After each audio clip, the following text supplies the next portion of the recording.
Empower your journey with Accessible Way, a unique channel specially designed for visually impaired. Here you will get all material in accessible format.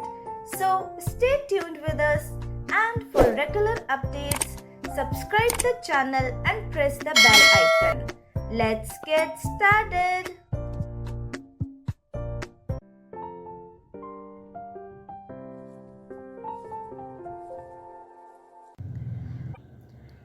Hello everyone, this is Time and Work part 3.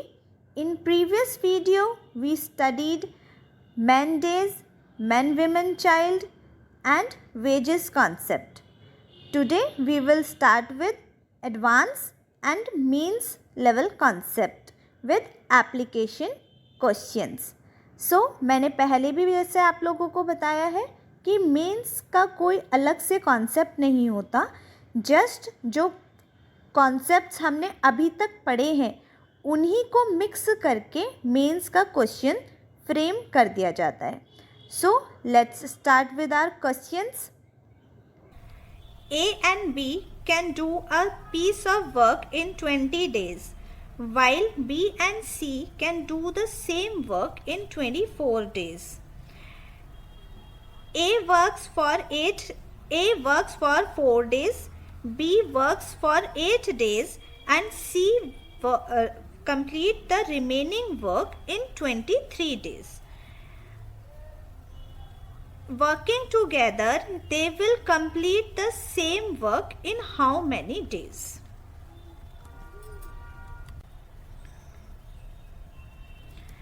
Question में क्या बोल रहा है कि A और B जब मिलके किसी काम को करते हैं तो वो 20 डेज में उस काम को कंप्लीट कर पाते हैं.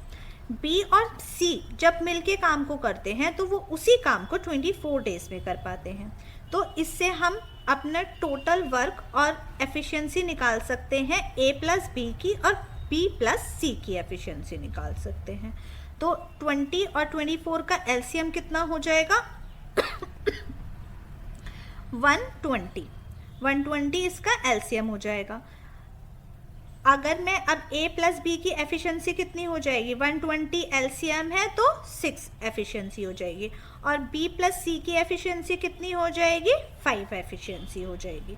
तो यहाँ तक हमें ये मिल गया कि हमारा टोटल वर्क 120 है और A प्लस B की एफिशिएंसी 6 है और B प्लस C की एफिशिएंसी 5 है.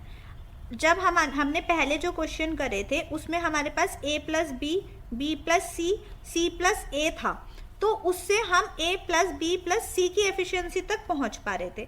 अगर हम इनको ऐड भी करते हैं तो हमें क्या मिलेगा? A plus 2B plus C is equals to 11. मतलब हमें कुछ मिल तो रहा नहीं है यहाँ से, तो यहाँ से ऐड करने का कोई मतलब नहीं बनता.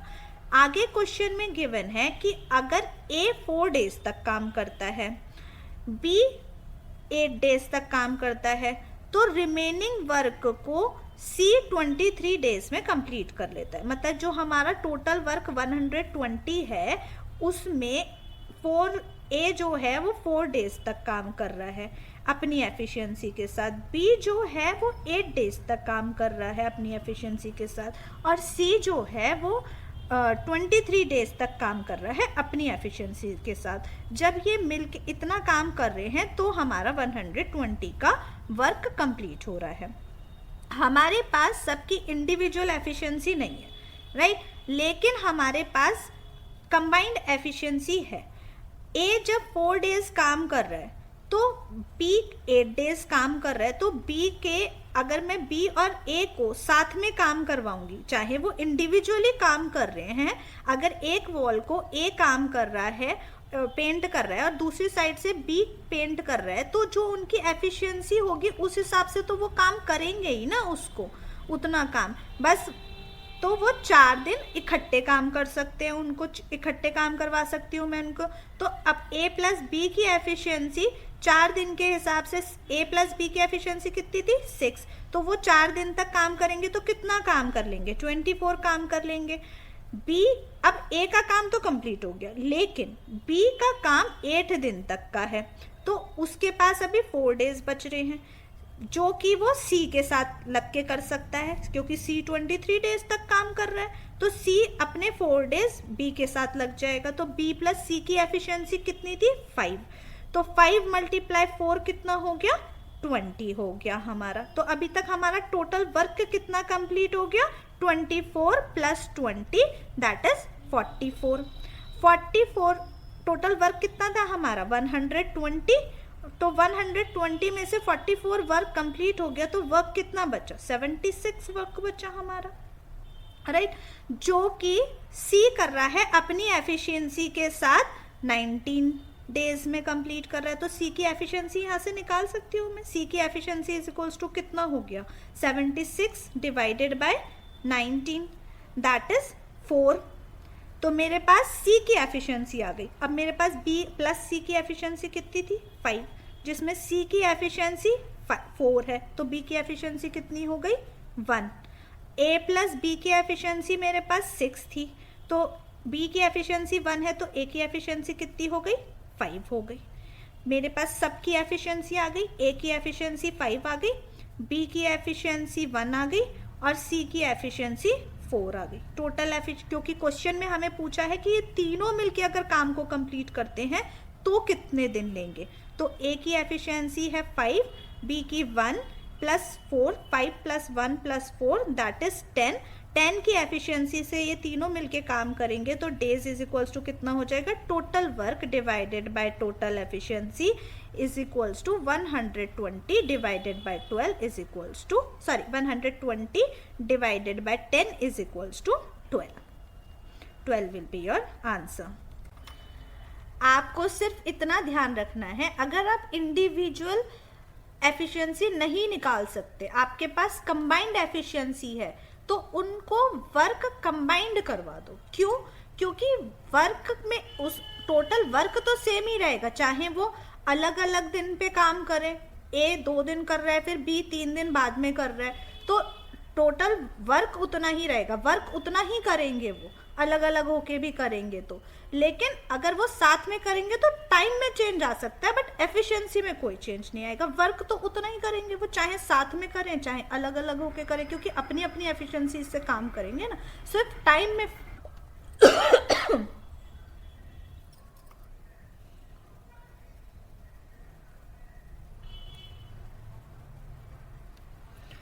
Monica, Kajol and Sheetal take 15 days, x minus 10 days and x plus 10 days respectively to complete a job. When they worked together, they completed the whole work in 5 days. The three work in a rotation to complete the job with one person working on a day. Who should start the job so that the job is completed in the least possible time?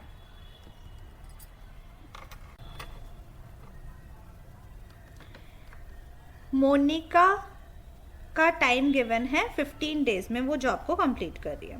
Kajol x minus 10 days में और शीतल x plus 10 days में काम को complete करें। जब वो तीनों मिलके काम को कंप्लीट काम करते हैं तो वो 5 डेज में उस काम को कंप्लीट कर दे रहे हैं, राइट। तो हमारा एक फॉर्मूला होता है कि हमें अगर किसी दूसरे बंदे का काम निकालना है, मतलब जैसे हमारे को मोनिका का पता है और तीनों का मिला के पता है, ठीक। तो अगर हम इनको ग्रुपिंग कर दें कि मोनिका 1 पर्सन और काजोल और शीतल 1 पर्सन है, मतलब एक ग्रुप बना दिया मैंने इनका, तो मुझे काजोल और शीतल का अगर टाइम निकालना है तो मेरा फॉर्मूला क्या होगा? Time is equals to x multiply y divided by x minus y. तो x मल्टीप्लाई वाई कितना हो जाएगा मेरा? 15 multiply 5 divided by x minus y is equals to 15 minus 5 is equals to 10। तो 15 multiply 5 divided by 10 is equals to आपका आ जाएगा 7.5। ये किसका टाइम आ गया? काजोल और शीतल का टाइम आ गया, राइट। अब मेरे पास एक फॉर्मूला दूसरा, मैंने सिर्फ 2 फॉर्मूला बताए हैं आप लोगों को टाइम एंड वर्क में। एक कंबाइंड फॉर्मूला, कंबाइंड टाइम निकालने के लिए x y divided by x plus y, और अगर किसी पर्टिकुलर का अलग दूसरे बंदे का निकालना है तो x multiply y divided by x minus y, sorry Y.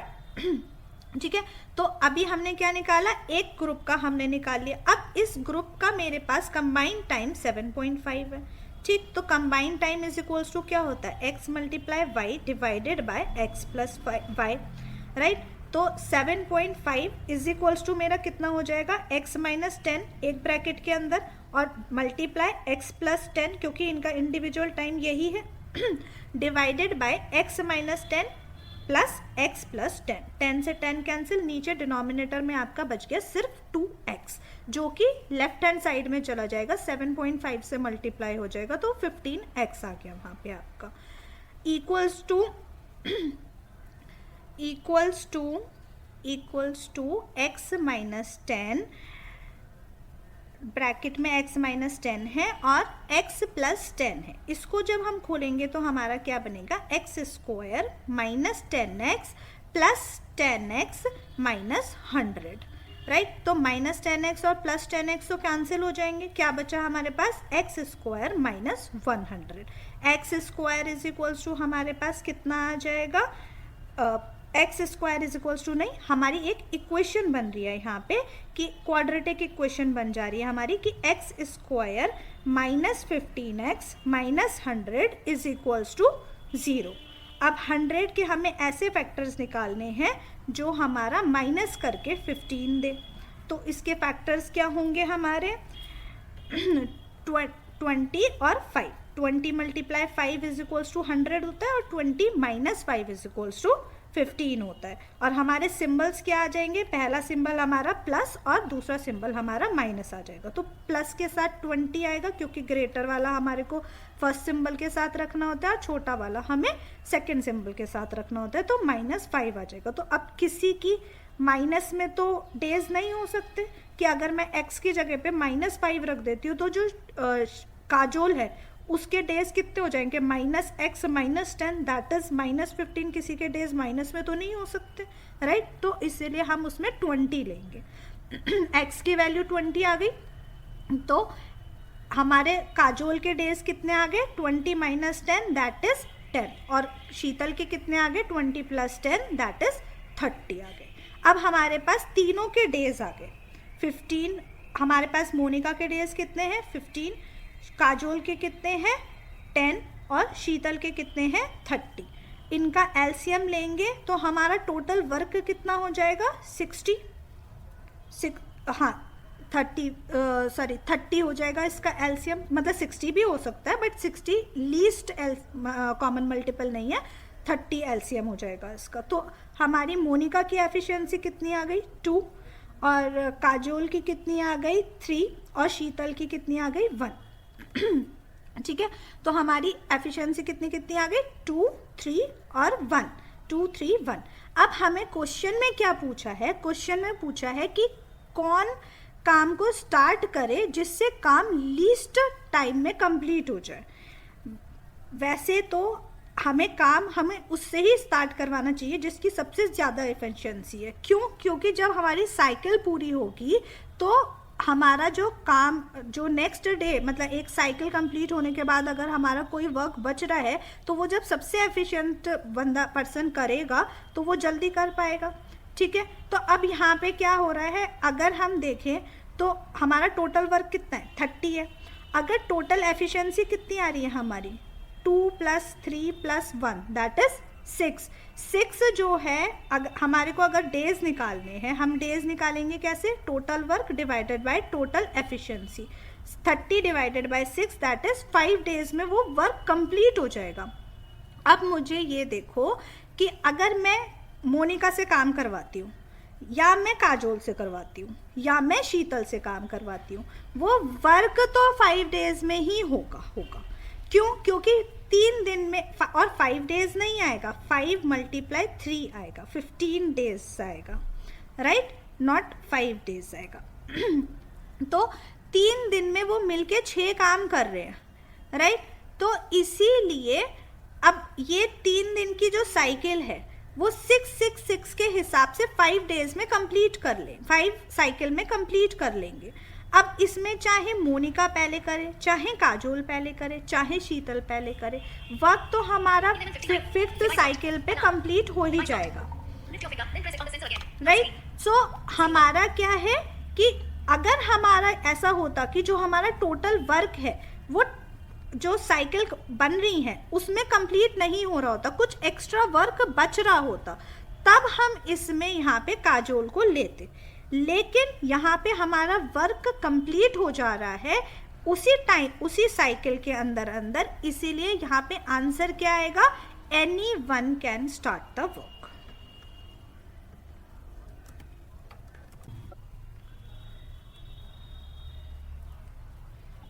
Right. Question हमारा इस तरह से फ्रेम होता है। जो हमारा ये कॉन्सेप्ट है वो क्या है कि अगर हमें क्वेश्चन में कभी इस तरह से दिया हुआ है जो combine taken by both of them है, उससे कुछ एक्स्ट्रा टाइम ए ले रहा है और उसी से एक्स्ट्रा टाइम बी ले रहा है जब वो अलोन काम कर रहे हैं, राइट। तो हमारा कॉन्सेप्ट ये लगता है। इसको अगर हम सॉल्व करेंगे तो अब हम इसको कैसे सॉल्व कर सकते हैं कि अगर हम इनका एलसीएम लेते हैं, ए और बी क्या हमारे को टाइम गिवन है, ठीक है, तो एलसीएम कितना हो जाएगा, x + 10 मल्टीप्लाई x + 20, या फिर हम इसे फॉर्मूला से रखते हैं, हमारा combined time is equals to क्या होता है, combined time is equals to x multiply y divided by x + y होता है हमारा। तो यहाँ पे हमारा कंबाइंड टाइम क्या गिवन है, हमें x गिवन है, इज इक्वल्स टू हमारा जो अलग अलग उनका टाइम है वो कितना है, x + 10 और x + 20 divided by x + 10 plus x + 20, right. तो x + 10 मल्टीप्लाई x + 20 ये कितना हो जाएगा, x² + 10x + 20x + 200। नीचे कितना आ जाएगा हमारे पास 2x + 30 आ जाएगा। और हमारा राइट हैंड साइड में, लेफ्ट हैंड साइड में सॉरी कितना था, x इज इक्वल्स टू था, क्योंकि डिनोमिनेटर हमारा जब लेफ्ट हैंड साइड में चला जाएगा तो कितना हो जाएगा हमारा 2x² + 30x is equals to में हमारे पास क्या आ रहा है, x² + 10x + 20x + 200। 10x + 20x add होके 30x हो जाएगा, x² + 30x + 200। Right hand side में हमारे पास क्या है, 2x² + 30x, राइट। जब राइट हैंड साइड से मैं x² और 30x को लेफ्ट में ले जाऊंगी वो माइनस हो जाएंगे वहाँ जाके, तो मेरे पास क्या बचेगा, लेफ्ट हैंड साइड में सिर्फ x² बचेगा, क्योंकि 30x से कैंसिल हो जाएगा, 2x² में से x² माइनस हो जाएगा, that is x²। x² is equals to क्या आ जाएगा हमारा 100 आ जाएगा, x इज इक्वल्स टू कितना आ जाएगा आपके पास 10 आ जाएगा, ठीक। इसी को अगर 200 x² इज इक्वल्स टू 200, तो अंडर रूट में मेरा क्या आ जाएगा, √200, x इज इक्वल्स टू √200। क्यों, क्योंकि हमारा जो न्यूमरेटर में था वो कितना था, +200 था, तो x² इज इक्वल्स टू 200, तो x इज इक्वल्स टू कितना हो गया, √200। इसी चीज़ पर मैं डायरेक्ट भी पहुंच सकती हूँ, कैसे, अगर क्वेश्चन में कभी भी इस तरह से गिवन हो कि हमारा कॉमन एक जो कंबाइंड टाइम है उससे वो अलोन जब ले रहे हैं टाइम, तो वो इतने ज़्यादा, मतलब कुछ टाइम ज़्यादा एक्स्ट्रा ले रहे हैं। ऑब्वियसली जब अलोन काम करेंगे तो एक्स्ट्रा टाइम ही लेंगे। अगर इस तरह से कभी भी गिवन है तो combined time is equals to क्या हो जाता है, combined time is equals to हो जाता है √of multiplication of extra time they are taking. That means x is equals to क्या हो जाएगा, √of एक्स्ट्रा टाइम a कितना ले रहा था 10 और b कितना ले रहा था 20, तो 10 × 20 that is 200। x is equals to √200, जो हम उस फॉर्मूला से भी पहुंचे थे डिराइव करके। तो कॉन्सेप्ट क्या है, आप डायरेक्ट भी पहुंच सकते हो, वरना अगर आपके पास एग्जाम में इतना टाइम है तो आप उस फॉर्मूला के थ्रू भी जा सकते हो। लेकिन अगर आप ये चीज़ ध्यान रखोगे कि अगर कभी भी इस तरह से गिवन है क्वेश्चन में कि वो एक्स्ट्रा कुछ ले रहे हैं कॉमन टाइम से, तो आप को यही फॉर्मूला लगाना है कि combined time is equals to under root multiplication of extra time they are taken. अगर आपको ये कॉन्सेप्ट याद रखते हो तो इस कॉन्सेप्ट को याद रखते हुए आप बहुत सारे और क्वेश्चंस को सॉल्व कर सकते हो। क्वेश्चन मैं आपको जैसे पढ़ के बताती हूँ। Question is A takes 16 days less than B and 9 days less than C to complete the work. A works as much as B and C works together. In how many days will B alone complete this work? सबसे पहले question में हमें क्या given है? A takes 16 days less than B, मतलब A का time is equals to B minus 16 days.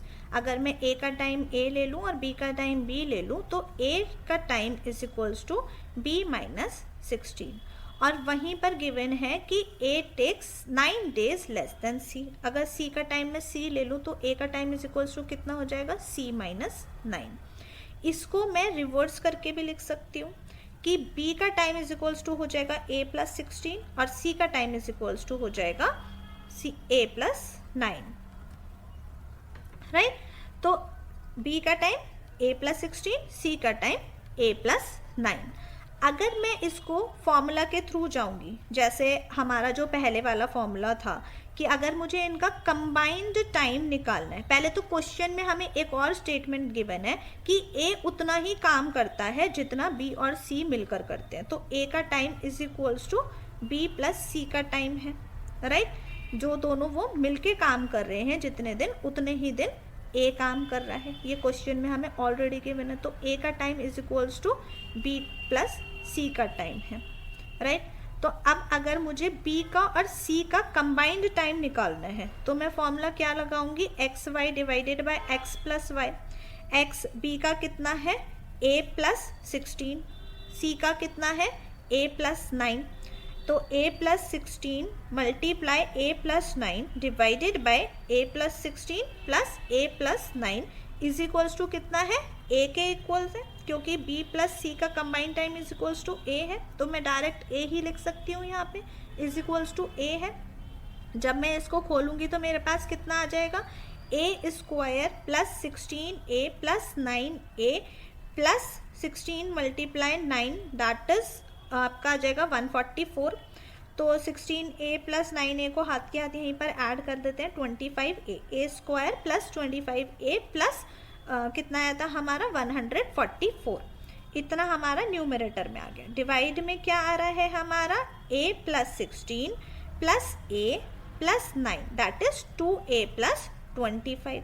जब मेरा ये लेफ्ट हैंड साइड में जाके मल्टीप्लाई होगा तो मेरा कितना बन जाएगा? 2A square plus 25A is equals to A square plus 25A plus हमारा 144, राइट।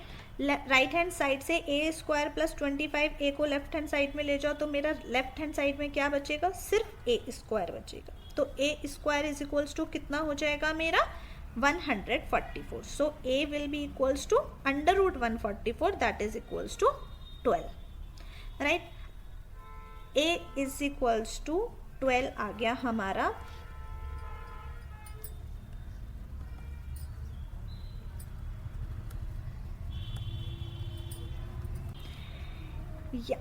यहाँ पर हमारा A इक्वल्स टू 12 आ गया, बट हमारे को क्वेश्चन में क्या पूछा है? B का टाइम पूछा है, तो B का टाइम इज इक्वल्स टू क्या है? A plus 12 that sorry A plus 16, so 12 plus 16 is equals to 28। But यहाँ पर हम अपना फॉर्मूला कैसे लगा सकते हैं? मैंने क्या बोला? अगर कंबाइंड टाइम से वो लोग कुछ ज़्यादा ले रहे हैं तो हम इस फॉर्मूला को यूज़ कर सकते हैं।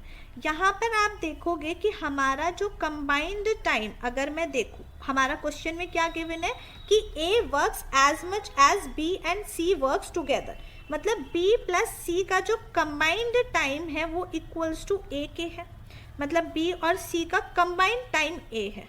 और जब आप B और C का अलोन टाइम देख रहे हो तो वो A से 16 ज़्यादा ले रहा है B, और सी जो है वो ए से 9 ज़्यादा ले रहा है, तो यही चीज़ आ गई, वही चीज़ आ गई कि कंबाइंड टाइम से वो 16 और 9 ज़्यादा ले रहा है। तो मैं डायरेक्ट इस पे पहुंच सकती थी कि combined time is equals to मेरा क्या हो जाएगा, under root of multiplication of extra time they are taking. So A equals to, क्योंकि कंबाइंड टाइम कितना है मेरा, ए है, equals to under root of 16 multiply 9, that is 16 multiply 9 को क्या लिख सकती हूँ, 4 मल्टीप्लाई 4 मल्टीप्लाई 3 मल्टीप्लाई 3, 4 और 3 बाहर आ जाएंगे, मल्टीप्लाई में 12, तो a इज इक्वल्स टू क्या आ जाएगा मेरा, 12 आ जाएगा। डायरेक्ट यहाँ से इस तरह से मिल गया। तो अगर आप लोगों को ये फॉर्मूला यूज़ करना आ गया कि हमें लगाना कहाँ पर है, और आप हमेशा बस इतना ध्यान रखना है आपको कि कहीं पर भी अगर आपको ये दिख रहा है कि वो इतना ज़्यादा ले रहे हैं उससे, और सी मतलब जो 2 पर्सन है वो उससे कंबाइंड टाइम से कुछ ज़्यादा ले रहे हैं, माइनस के केस में नहीं आएगा, लेस देन के केस में ये फॉर्मूला अप्लाई नहीं होगा, ये सिर्फ और सिर्फ जब वो ज़्यादा ले रहे हैं तब यूज़ होगा। क्यों? क्योंकि कंबाइंड टाइम से ज़्यादा ही लेंगे ना, वो कम तो लेंगे नहीं, इसीलिए।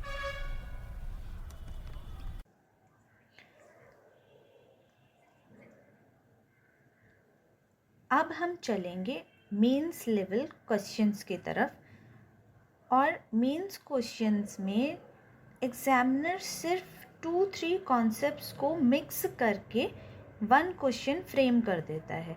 बेसिकली कॉन्सेप्ट्स वही रहेंगे जो हमने अभी तक पढ़े हैं, there will be no change. Just prelims में वो 1 कॉन्सेप्ट का या फिर 2 कॉन्सेप्ट का मिक्स करके क्वेश्चन को फ्रेम करता है, और मेंस के क्वेश्चन में 3 to 4 कॉन्सेप्ट्स को मिक्स करके वो क्वेश्चन को फ्रेम करता है, जिससे क्वेश्चन लेंदी और आपका टाइम टेकिंग हो जाता है, बट कॉन्सेप्ट्स आपके वही सेम रहेंगे।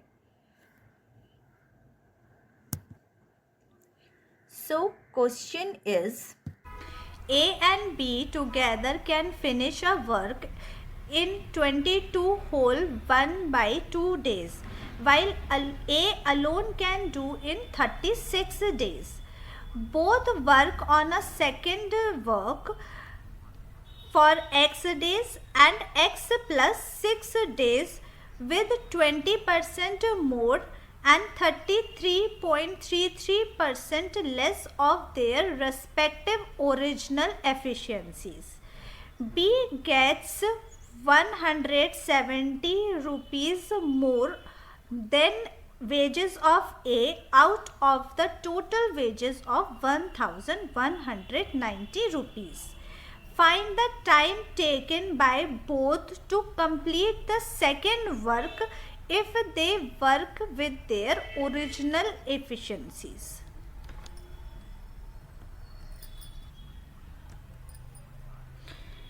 इस क्वेश्चन में सबसे पहले हमें दिया हुआ है कि ए और बी मिलके जब काम कर रहे हैं तो वो फर्स्ट वर्क को 22 होल 1/2 डेज में कंप्लीट कर रहे हैं, दैट इज 45/2 डेज में वो कंप्लीट कर रहे हैं। उसके बाद हमें क्वेश्चन में गिवन है कि ए जो है उसी वर्क को अलोन करता है तो वो 36 डेज में कंप्लीट करता है। तो सबसे पहला काम हमारा क्या होता है कि हम पहले उसकी टोटल वर्क निकाल लें। तो 45/2 और 36 का एलसीएम कितना हो जाएगा, 45 मल्टीप्लाई 36, दैट इज 180 हमारा एलसीएम हो जाएगा इन दोनों का। एलसीएम जब हम फ्रैक्शन में निकालते हैं तो क्या करते हैं, हम 2 को इग्नोर करेंगे। वाई? बिकॉज जब हम फ्रैक्शन का एलसीएम लेते हैं तो एलसीएम सिर्फ ऊपर वाले का लेते हैं, नीचे वाले का एचसीएफ लेते हैं। तो 2 का जो और 1 का एलसीएम लेंगे तो 1 आ जाएगा एचसीएफ में, इसीलिए सिर्फ ऊपर वाले का एलसीएम ले लेंगे, दैट इज 180। उससे हमारी ए की एफिशिएंसी कितनी आ गई, 180 डिवाइडेड बाय 36, दैट इज 5। और हमारी ए प्लस बी की एफिशिएंसी कितनी आ जाएगी, 180 डिवाइडेड बाय 45 मल्टीप्लाई 2, राइट। तो कितनी आ जाएगी एफिशिएंसी, 8 एफिशिएंसी ए प्लस बी की है। ए की एफिशिएंसी 5 है तो बी की एफिशिएंसी कितनी हो गई, 3 एफिशिएंसी हो गई, राइट। उसके बाद हमें क्वेश्चन में गिवन है कि उन दोनों ने फिर एक सेकेंड वर्क पे काम करा। ए ने x डेज के लिए, बी ने x प्लस 6 डेज के लिए। बट ए ने जो काम किया वो अपनी एफिशिएंसी का 20% मोर एफिशिएंसी से करा। 20% कितना होता है? 1/5। तो मोर है तो कितना हो जाएगा? 6/5। उसकी एफिशिएंसी पहले कितनी थी? 5 एफिशिएंसी थी, तो 6/5 उसकी कितनी हो जाएगी? 6 एफिशिएंसी हो जाएगी। ए काम करेगा 6 एफिशिएंसी के साथ, और बी कर रहा है 33.33 लेस एफिशिएंसी के साथ, मतलब 1/3, दैट इज लेस एफिशिएंसी है तो 2/3। बी की एफिशिएंसी कितनी थी? 3, तो अब कितनी हो जाएगी? 2 हो जाएगी उसकी एफिशिएंसी। तो दैट मीन्स कि ए काम कर रहा है 6 एफिशिएंसी के साथ और बी काम कर रहा है 2 एफिशिएंसी के साथ। और ए काम कर रहा है हमारा x डेज के लिए और बी काम कर रहा है x प्लस 6 डेज के लिए। ये जो दोनों, मतलब ये दोनों काम कर रहे हैं, ये कोई अलोन का टाइम नहीं दिया हुआ है। ये कह रहे हैं कि ए जो है x डेज तक काम करता है, फिर बी x प्लस 6 डेज तक काम करता है, that is equals to total work, total second work, right. तो हमारा total work is equals to कितना हो जाएगा? 6x प्लस ब्रैकेट वो उसकी एफिशिएंसी बी की कितनी है? 2 bracket start x plus 6 is equals to हमारा टोटल वर्क हो जाएगा। दैट इज हमारा कितना हो गया? 6x plus 2x plus 12 is equals to total work, that is हमारा 8x plus 12 is equals to total work.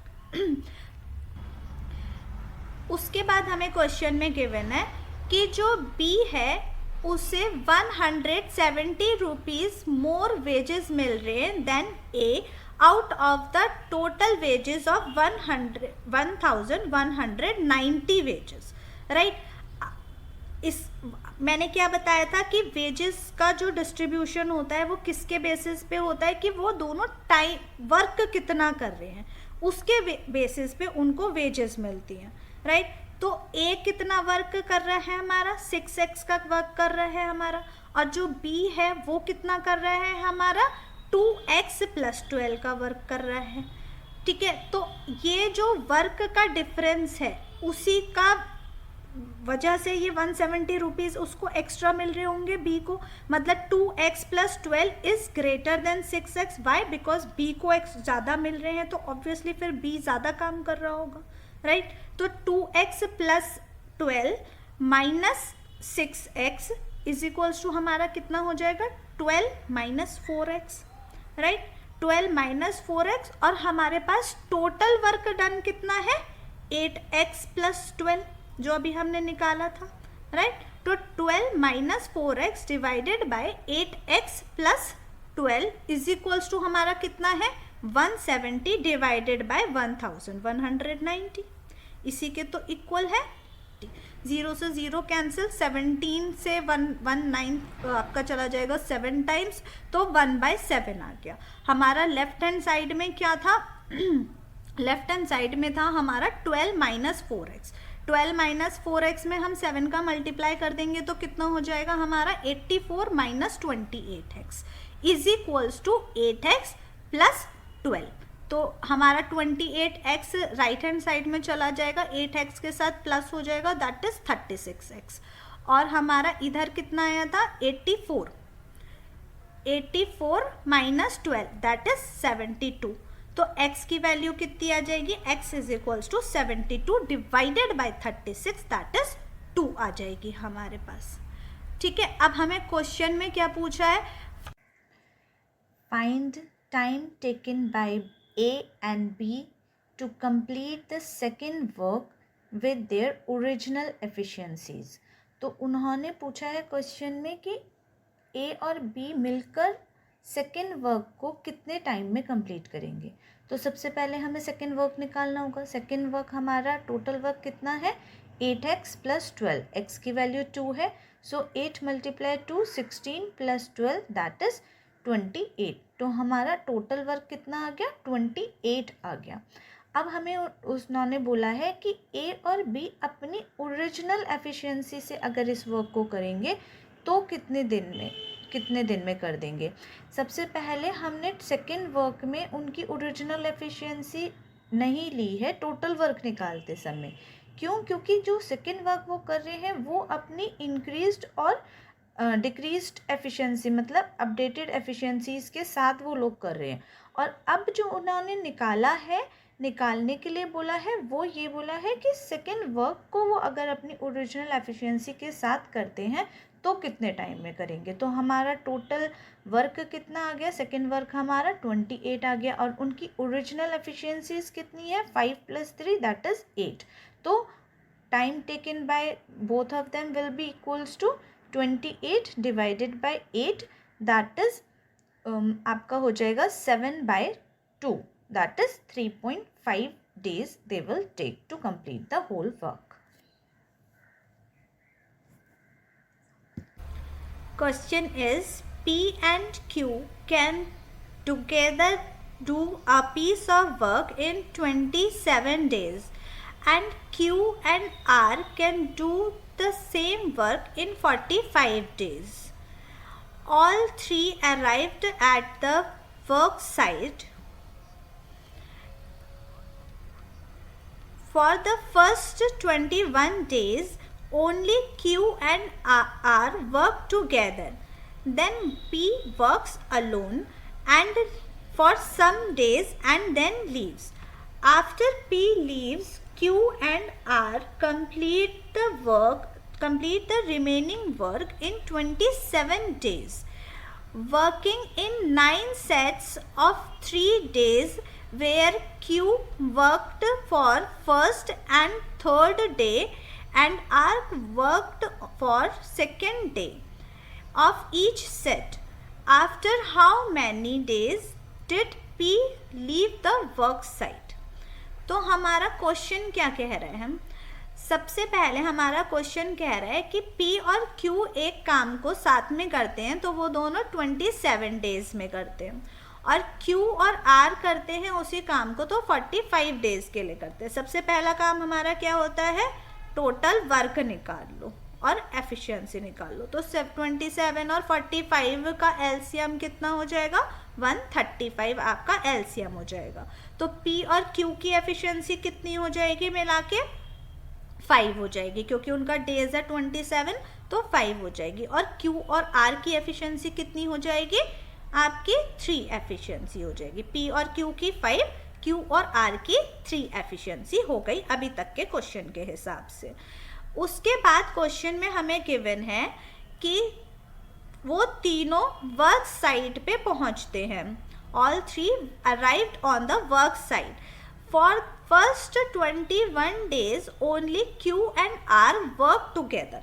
अब सबसे पहले Q और R ने 21 डेज तक काम किया। Q और R की एफिशिएंसी तो हमें पता है 3 एफिशिएंसी है उन दोनों की, तो हमारा टोटल वर्क कितना कंप्लीट हो जाएगा, वो दोनों 3 की एफिशिएंसी से 21 डेज तक काम कर रहे हैं, मतलब 63 का काम कंप्लीट हो गया 135 वर्क में से, राइट। तो हमारे पास अब वर्क कितना बच रहा है, 72 का वर्क हमारे पास अब बच रहा है। 135 - 63 = 72 का अब हमारे पास टोटल रिमेनिंग वर्क बच रहा है। उसके बाद हमें क्वेश्चन में गिवन है 21 डेज खत्म होने के बाद P ने अलोन काम किया और कुछ दिन बाद उसने लीव कर दिया वर्क को, वो छोड़ के चला गया वहाँ से।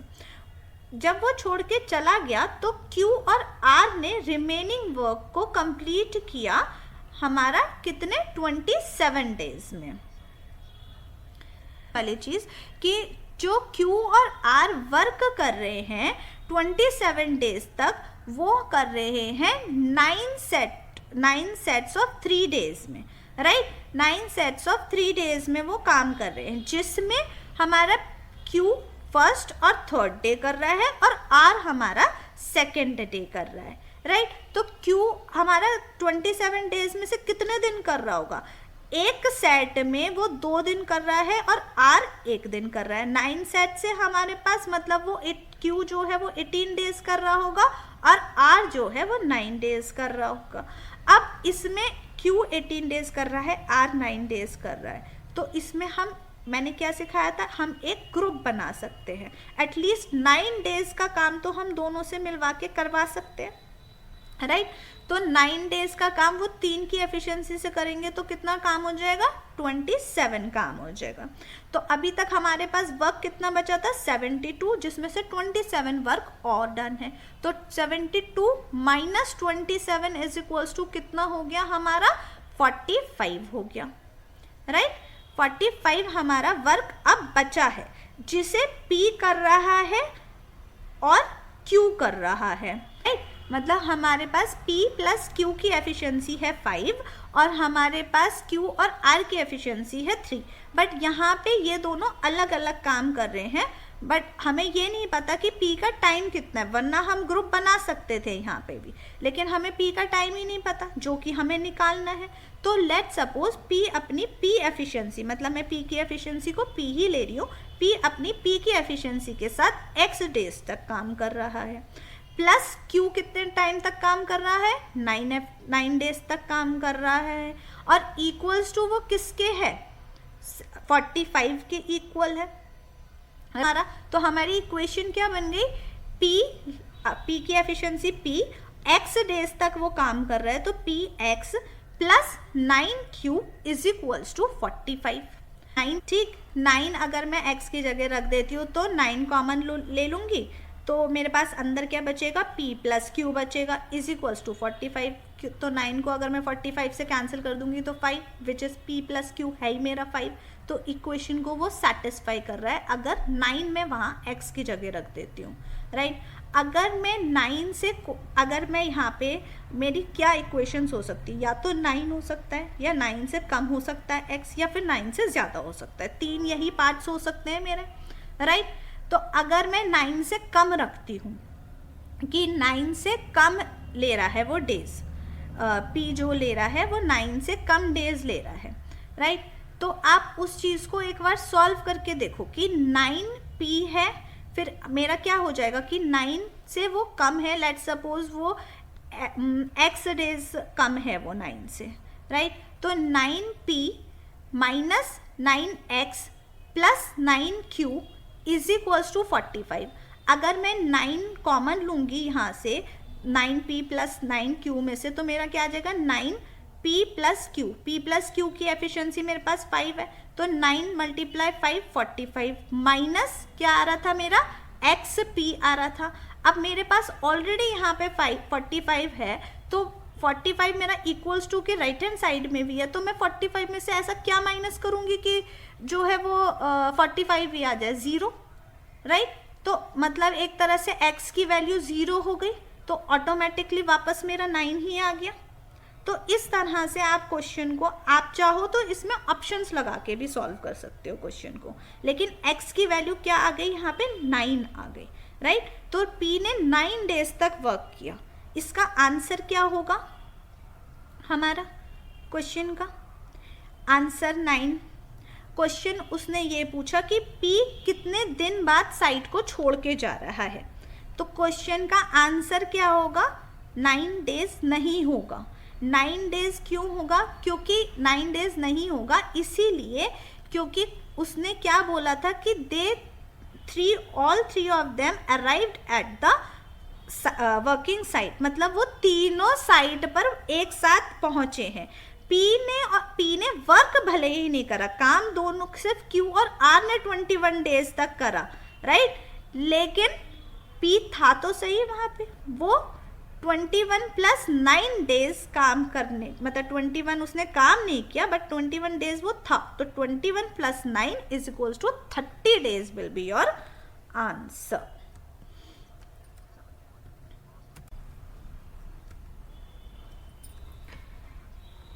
Question is 3 persons P, Q and R can complete a work alone in X plus 24 days, X minus 6 days and X days respectively.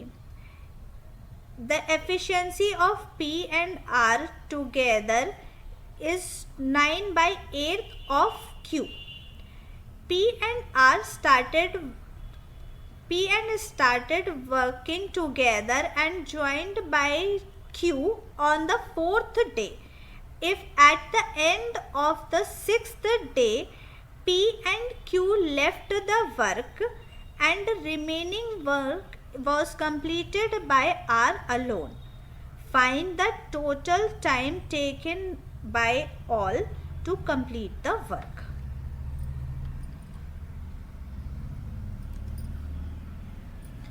Question में हमें क्या गिवन है? क्वेश्चन में हमें गिवन है कि तीनों की अलग अलग टाइम हमें गिवन है, बट एक्स वेरिएबल के फॉर्म में गिवन है, राइट? P का अलोन का टाइम है x प्लस 24, Q का अलोन का टाइम है x माइनस 6 और R का अलोन का टाइम है x डेज, राइट? अब हमें क्वेश्चन में हमें गिवन है कि P और R की एफिशिएंसी जो है वो 9/8 है एफिशिएंसी ऑफ Q के, ठीक है? तो इससे हमारा क्या निकला कि P plus R divided by Q is equals to 9/8 which is ratio of efficiency, right? अब अगर हम यहाँ पर P प्लस R हमारी एफिशिएंसी गिवन है, मेरे पास जो वर्क है अलोन का वर्क है, हम क्या करते थे, अगर मुझे 10, 20 और 30 अगर अलोन टाइम दिया हुआ है तो मैं उनका एलसीएम निकाल लेती थी और उसको 10 से डिवाइड करती तो मेरी एफिशिएंसी आ जाती। यहाँ पे भले ही वेरिएबल में गिवन है लेकिन हम करेंगे वही, राइट? कि हमें टोटल टाइम अगर हमें निकालना है, टोटल टाइम मतलब टोटल वर्क अगर हमें निकालना है तो total work is equals to क्या होता है, अगर हमारे प्राइम नंबर्स होते जैसे 2, 3 और 5 होता तो मेरे को अगर उसका एलसीएम लेना होता तो उन तीनों का मल्टीप्लाई करती। तो यहाँ पर भी मैं टोटल वर्क निकालने के लिए तीनों का मल्टीप्लाई कर सकती हूँ, x प्लस 24, x माइनस 6 और x bracket start x plus 24 bracket close, bracket start x minus 6 bracket close, bracket start x bracket close. ये मेरा टोटल वर्क हो गया, ठीक है?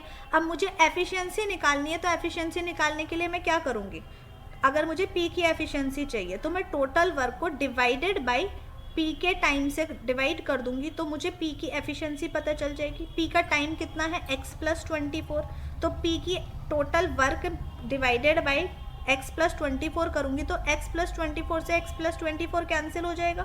P की एफिशिएंसी मेरे पास कितनी आ जाएगी, x माइनस 6 और मल्टीप्लाई x, ठीक है? ये मेरी P की एफिशिएंसी आ गई।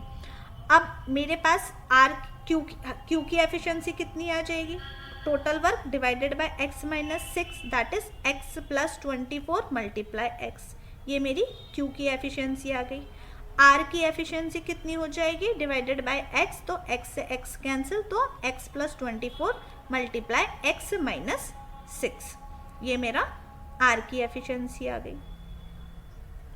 अब हमारे पास ये तीनों की एफिशिएंसी आ गई, हमारे पास P plus R divided by Q is equals to 9/8 था, राइट? तो मेरी P की एफिशिएंसी कितनी थी, x माइनस 6 मल्टीप्लाई x। थोड़ी सी मेहनत है लेकिन करनी पड़ेगी, मेंस का क्वेश्चन सॉल्व करना है तो x माइनस 6 मल्टीप्लाई x कितना हो जाएगा, x square minus 6x, right? R की एफिशिएंसी कितनी हो जाएगी मेरे पास, x plus 24 multiply x minus 6 that is x square plus 24x minus 6x minus 24 multiply 6 कितना होता है मेरा 144, राइट? अब इसको पहले सॉल्व कर लेंगे हम। तो जब हम इसको सॉल्व करेंगे तो हमारे पास क्या है, 2x square plus 12x minus 144 divided by Q की एफिशिएंसी हमारे पास क्या थी, x plus 24 multiply x that is x square plus 24x is equals to 9/8। तो हमारी यहाँ पे एक क्वाड्रेटिक इक्वेशन बनेगी, लेट्स सॉल्व इट। मतलब हमारी इक्वेशन क्या बनेगी सॉल्व करके, 7x square minus 120x minus 1152। अब हम इसके फैक्टराइजेशन करेंगे, राइट? हमें फैक्टर्स निकालने हैं, 1152 मल्टीप्लाई 7 की मल्टीप्लाई करके ये आए, इतना है। हम मल्टीप्लाई 7 नहीं करेंगे क्योंकि 7 प्राइम नंबर है, तो वो हमारा ऑटोमेटिकली फैक्टराइजेशन के लिए यूज़ हो जाएगा। और माइनस करके 120 आए, तो हमारे फैक्टर्स क्या आएंगे? हमारे फैक्टर्स क्या निकले हैं? 168 और 48, मतलब प्लस का 168 और माइनस का 48, और उसको हम करेंगे 7 से डिवाइड करेंगे, राइट। तो 48 से तो हमें कोई मतलब नहीं है। 168 divided by 7 is equals to कितना हो जाएगा? 24। तो हमारा x की वैल्यू 24 आ गई, राइट। अब हमें क्वेश्चन में पूछा क्या है कि अगर हम टोटल वर्क को इन तीनों से मिलवाकर काम करवाएं तो वो कितना टाइम लेंगे टोटल वर्क को कंप्लीट करने के लिए। इसके लिए सबसे पहले हमें टोटल वर्क चाहिए। टोटल वर्क हम कैसे निकाल सकते हैं? हमारे पास तीनों की एफिशिएंसी है, मतलब अभी हमारे पास x इज इक्वल्स टू 24 आ गया, राइट। इससे हम तीनों की एफिशिएंसी अलग अलग सेपरेट भी निकाल सकते हैं, राइट, क्योंकि हमारे पास तीनों की एफिशिएंसी हमने x के फॉर्म में निकाल रखी है। हमारे पास टोटल वर्क भी x के फॉर्म में है, राइट। लेकिन हमें यहाँ पर टोटल वर्क x के फॉर्म में तीनों का जो हमने एलसीएम लिया था उसमें x की वैल्यू रखने की ज़रूरत ही नहीं है।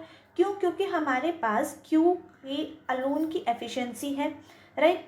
Q का अलोन का टाइम है। अगर हम उन दोनों को मल्टीप्लाई कर देंगे तो हमारा टोटल वर्क निकल कर आ जाएगा। Q का अलोन का टाइम कितना है? x minus 6, that is equals to 24 minus 6 is equals to 18।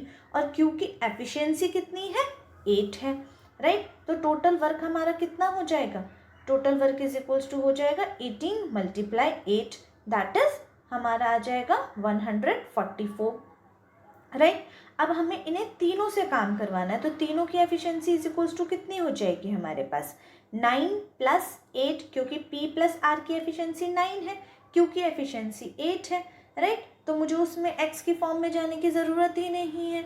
अगर यहाँ पे नहीं गिवन होता तो मुझे वहाँ पर पुट करके देखना पड़ता, लेकिन मेरे पास P plus R plus Q कर दूंगी तो मेरी एफिशिएंसी तीनों की आ जाएगी, that is equals to 9 plus 8 equals to 17। तो time taken by all three will be equals to total work divided by total efficiency is equals to 144 divided by 17। जब मैं इसे मिक्स्ड फ्रैक्शन में कन्वर्ट करूंगी तो मुझे क्या मिल जाएगा? 8 whole 8 by 17 will be your answer. It was all for today. I will meet you in next video. Till then, keep learning, keep growing, and make every step count towards your goals. Also, if like the video, do like, share and subscribe the channel.